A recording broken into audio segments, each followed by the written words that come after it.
Bon matin! Allô tout le monde, comment ça va? Donc je laisse un petit moment pour arriver, vous connecter avec moi. Je suis curieuse de voir s'il y en aura qui seront matinaux ce matin. Donc c'est un autre petit live. Je viens vous voir encore une fois ce matin pour aborder un autre thème du programme Face à Face. Où il va être question de la confiance. Alors, quand vous serez là, évidemment, dites-moi bonjour. Prenez le temps aussi de m'écrire si vous écoutez en replay, si vous me suivez en live à l'instant. Ça va me faire plaisir en même temps si vous avez des questions de vous répondre. Donc, vous pourrez prendre le temps de tout mettre ça en commentaire. Je vais commencer tranquillement. Donc, c'est ma petite musique de méditation ce matin pour ma préparation. Alors, la confiance, je ne sais pas, vous m'écrirez si vous avez vu mon live d'hier en même temps, celui où j'ai parlé de l'estime de soi, si ça vous a parlé, cette idée-là d'aller à la rencontre de cette partie blessée, cet enfant-là à l'intérieur de vous. Donc, pour ceux qui ne me connaissent pas, mon nom c'est Josée Bernier, propriétaire du Centre holistique L'Harmonie. Donc, j'accompagne spécifiquement les femmes, mères, enfants, parents, au niveau de l'hypnose, mais également à travers des approches holistiques, approches énergétiques. Donc, Access Bar, Reiki, déparasitage et évidemment, mon dada, comme j'aime le dire, via les stratégies d'hypnose, tout ce qui est blessure de l'âme, libération au niveau du transgénérationnel, hein, donc dans l'épigénétique, au niveau des lignées, des ancêtres, mais également au niveau de la libération karmique, donc tout ce que l'on porte avant d'arriver ici. Alors la confiance, pourquoi j'ai intégré ça dans le thème avec le programme Face à Face? Parce qu'encore une fois, je réalise à quel point la confiance étant un élément qui souvent va être une problématique que les gens vont vivre. La majorité de ma clientèle vient de me voir, ont souvent des enjeux de confiance en eux. Et quand je parle de confiance, pour moi, ça va agir sur un vaste champ, c'est-à-dire beaucoup plus large que simplement la confiance en soi. Mais par exemple, ça peut être la confiance envers les autres, ça peut être la confiance en plus grand que soi, confiance en l'univers, par exemple. Je ne sais pas si pour vous, selon votre système de croyance, si ça vous parle. Donc, toutes ces façons d'arriver à avoir confiance en la vie sont souvent des éléments d'enjeu quand les gens viennent me rencontrer en consultation, qui sont à une croisée des chemins, qui ont différents défis, challenges. Et à ce moment-là, souvent, ce que les gens vont me rapporter, c'est ouais, tu sais, je me rends compte qu'au niveau relationnel, en couple, ou des fois même avec des amis, des membres de la famille, la confiance, c'est pas facile. Donc, les gens ont de la difficulté à, je veux dire, lâcher prise sur le contrôle et préfèrent vraiment là, tenir ça serré, tenir les règles bien solides afin de s'assurer de quoi? Mais quelque part dans l'inconscient, souvent s'assurer de ne pas être blessé, pour ne pas peut-être vivre un sentiment d'échec, pour ne pas avoir l'impression qu'ils ont mis des efforts et de l'énergie dans quelque chose et qu'ils n'ont pas accompli leur objectif. Donc, il peut y avoir mille et une raisons. Alors, si je te parle de ce sujet-là aujourd'hui, c'est parce que c'est ce que j'ai observé auprès de ma clientèle. Et évidemment, c'est un parcours que je marche moi-même. Donc, s'il y a des gens qui sont là, vous me direz si ça fonctionne bien là, au niveau du son, au niveau de la communication. Je veux juste m'assurer que tout est correct. J'ai l'impression que ce matin, l'Internet ici lag un peu, mais ça semble être bon. C'est en action. Alors, je poursuis. Donc, quand on a des défis au niveau de la confiance, souvent ça peut partir évidemment d'une blessure profonde dans l'inconscient, mais quand on n'arrive plus à vraiment faire confiance, il y a souvent un processus que j'aime appeler de libération des chocs. Bon matin, Mylène.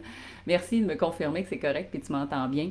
Donc, c'est également un espace que moi j'aime dire, si on ne se préoccupe pas d'aller voir quels sont les déclencheurs, quelles sont les situations, événements ou chocs que l'inconscient a emmagasinés, ça peut devenir difficile par la suite de réapprendre à faire confiance. Et là, je prends un classique ici, là, sans être péjoratif, mais quand on parle d'adultère, quand on parle d'infidélité, quand on parle de trahison, par exemple, dans le couple.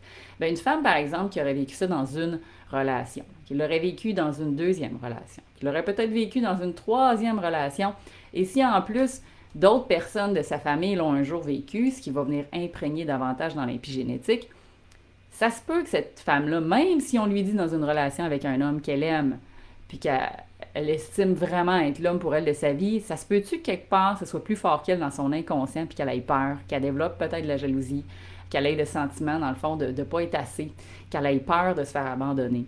C'est fort probable. Parce que dans sa psyché, il y a la perception qu'elle a ressentie, vue, entendue, ou elle a été trahie. Donc, c'est pas tout de dire, ah ben là, apprends à faire confiance, apprends à faire confiance. Moi, je comprends ces gens-là qui ont ce défi dans leur relation parce que c'est souvent plus fort qu'eux-mêmes. Alors, c'est pour ça que le programme Face à Face a vu le jour. C'est pour me permettre d'accompagner les gens en formule de groupe pour pouvoir aller à la rencontre des éléments qui ont besoin d'être libérés. Donc, si la croyance limitante qui est rattachée à ça, c'est rendu, je sais pas moi, les hommes, on peut pas leur faire confiance, ou les hommes, finalement, blablabla, bla, bla, bla, tout ce qui a été entendu dans le discours, c'est possible que ça ait créé un ancrage et que la personne, elle n'arrive pas à sortir de là. Alors, l'élément de confiance, pour moi, c'est un aspect, vous savez, hier, je vous parlais de la petite enfance. C'est souvent là qu'au niveau de l'estime de soi, on va mettre les balises, les fondements, au niveau de la capacité à s'aimer, à se reconnaître dans sa valeur. Pour moi, la confiance va aborder un autre volet. Évidemment, c'est toujours attributaire à ce qui s'est passé dans l'enfance, on ne peut pas nier ça. C'est souvent un espace au niveau identitaire. Et là, encore là, c'est pas scientifique, mon truc, quand je vous dis ça à travers mon expérience, ma pratique, mon parcours de vie, que j'ai exploré ça. Donc, c'est souvent autour de la phase identitaire, adolescence, préadolescence, début d'âge adulte, que je vais observer que les éléments de confiance, s'il y a eu des enjeux pendant cette période-là de la vie, c'est souvent là que ça a créé des blocages au niveau de la confiance. Donc, observez-vous, je vous lance la question ce matin, ou cet après-midi, ou ce soir quand vous allez me réécouter. Comment ça s'est passé, vous, cette période-là de votre adolescence? Comment ça a été la période de votre vie où, tranquillement, quand on se détache du clan, on se sépare progressivement de la famille pour peut-être se reconnaître ou s'identifier davantage avec un groupe d'amis? Comment ça s'est passé pour vous? Est-ce que ça a bien été? Est-ce que pendant cette période-là, c'était facile pour vous de vous sentir inclus au sein d'un groupe? Est-ce que vous avez vécu de l'exclusion? Avez-vous vécu de l'intimidation? Est-ce que vous avez vécu de l'humiliation? Est-ce que vous avez déjà été rejeté? Qu'est-ce qui s'est passé dans cette période-là de la vie où c'est un espace où au niveau de, je veux dire, de notre mental, de la partie de l'ego, où on est en train de continuer de bâtir cette personnalité? Donc, il y a beaucoup d'ancrage à cette phase-là de votre vie. Donc, évidemment, ça fait partie des explorations qu'on va aller aborder pendant le programme Face à Face, Libère tes peurs et assume tes complexes, parce que cette période-là est également une période charnière. Il y a différentes étapes dans notre processus où il y a des phases d'incarnation de l'âme. Dans la petite enfance, jusqu'à environ 7 ans, on va parler de l'incarnation au niveau physique. C'est notre corps, on apprend tout à se déplacer, à se mouvoir. Après ça, il va y avoir une autre phase autour de 7-14 ans où il va y avoir, on va dire, un petit peu plus une incarnation à ce moment-là au niveau du plan éthérique. Donc, mon corps subtil, l'énergie, tout ça. Donc, c'est pour ça que je peux avoir des capacités quand même sensorielles à cette époque-là, puis parfois, je ferme la porte à tout ça. Et en 14 jusqu'à peut-être autour de 21 ans, il y a toute l'idée d'incarner le corps astral. Donc ça, c'est à la fois tout le bagage que je porte sur le plan émotionnel, peut-être ce que je porte à travers les membres de ma famille, de ma fratrie, de mon clan. Donc, à chaque phase comme ça, période de vie, selon ce que vous avez vécu, ça peut vous permettre d'aller identifier certains ancrages ou blocages selon les différents corps énergétiques où ça s'est emmagasiné. Et quand on arrive plus dans la phase 21-28 ans, là, on va beaucoup plus incarner la phase du corps mental. Donc, c'est souvent là qu'il commence à arriver des grandes réflexions. Moi, j'appelle ça la crise de la trentaine. C'est pas rare qu'il se manifeste à ce moment-là. Est-ce que je suis où je veux être? Est-ce que j'aime ma job? Est-ce que je suis bien dans cette relation-là? Est-ce que je veux continuer avec cet emploi-là le restant de mes jours? Est-ce que je suis heureux? Bref, c'est là où tout d'un coup, l'ensemble de l'incarnation de mes principaux corps s'installe. Et là, je me demande, coudonc, est-ce que je suis à ma place? T'sais? Ou est-ce que ça pourrait être encore mieux? Ou est-ce que ça pourrait être différent dans ma vie? Alors voilà pour ce thème au niveau de la confiance. Donc, si ça vous parle, évidemment, j'ai le goût de vous entendre. Écrivez-moi en commentaire. Comment ça se passe, vous? Est-ce que vous estimez avoir, je ne sais pas moi, vous mettrez un chiffre dans les commentaires. Est-ce que vous avez 100% confiance en vous? Est-ce que vous avez je sais pas moi, dans la sphère personnelle, peut-être, je sais pas moi, 80% de confiance en vous, comment c'est dans la sphère professionnelle, comment c'est dans la sphère intime, comment c'est dans votre rôle peut-être de mère également. Sachez que la confiance peut être variable dans ces ensembles de sphères-là. Parce que pour moi, dans la confiance, il y a un élément de faire. Donc, c'est la capacité, souvent, les compétences dans l'action. Quand je vous parlais d'estime hier, c'est la capacité à être pour moi, à être plus dans mon énergie féminine, dans l'observation et la contemplation.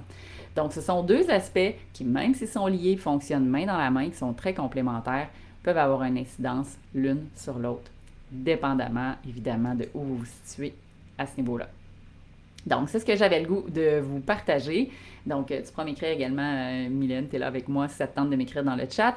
Ceux qui vont voir en replay, merci de prendre le temps de venir répondre à ces questions-là. Et si vous avez besoin de plus d'informations sur le programme, j'ai mis le lien, donc via la vidéo ici un peu plus bas. Alors, vous allez pouvoir aller prendre toute l'information. Il reste encore quelques places. C'est le temps de t'inscrire. Les inscriptions vont terminer samedi en soirée, le 22. Je vous souhaite une bonne journée à tout le monde. Bye bye.